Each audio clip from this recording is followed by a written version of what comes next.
George Bush put an act in place in 2005. It was called the Deficit Reduction Act, where he committed $150 million to seeing, now what was the phrase? Responsible fathering. One thing that's really interested me in life is 95% of animals, Stu could probably tell us this, he's a vet, or used to be a vet, still a vet? Just about. 95% of animals have no contact with their father, and that's fine. Okay, 95% of animals. Probably a similar percentage. You know, you see at the zoo these baby zebras born, and, you know, they're born and then they their legs are a bit wobbly, but they stand up and then they're fine, right?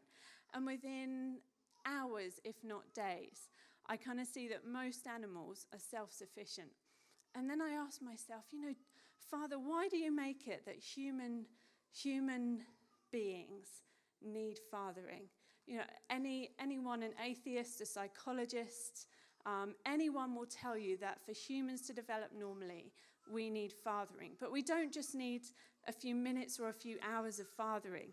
Kids are kind of born so that they need this constant, you know, for years and years and years of fathering and mothering, don't they? And I think God didn't make a mistake. Everything in creation points to him, doesn't it? Everything in creation points to his design. And his design is that we wouldn't just be born and then kind of stretch out our legs and we're good to go, you know. He designed us to point to the relationship that he intended us to have with him.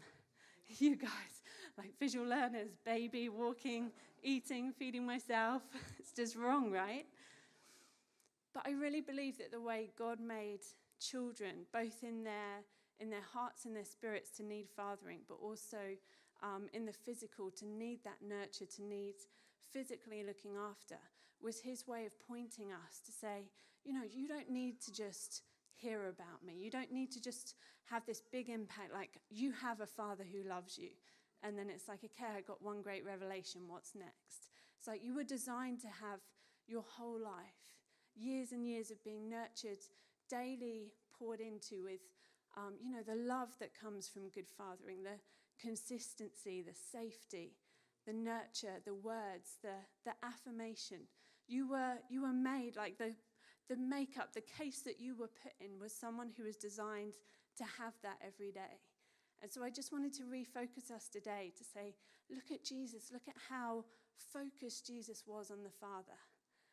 It doesn't matter how healed up you are or how much of a sinless life you lead. If Jesus was obsessed with the Father, then we should be, right?